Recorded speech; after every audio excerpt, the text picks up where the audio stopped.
Hello and welcome to this elementary Ndebele for beginners. Today we are going to learn about verbs in Ndebele. Vuya, vuya, that means come. Ngena, ngena, go in or come in. Khamba, which means go. Khamba, which means what? Go. Dinga, dinga is to seek. Funda, to learn. Phuma, that is to go out. Hlala, that is to sit. Hlala, that is to sit.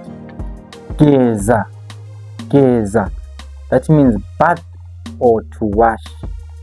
Khangela, that means to look.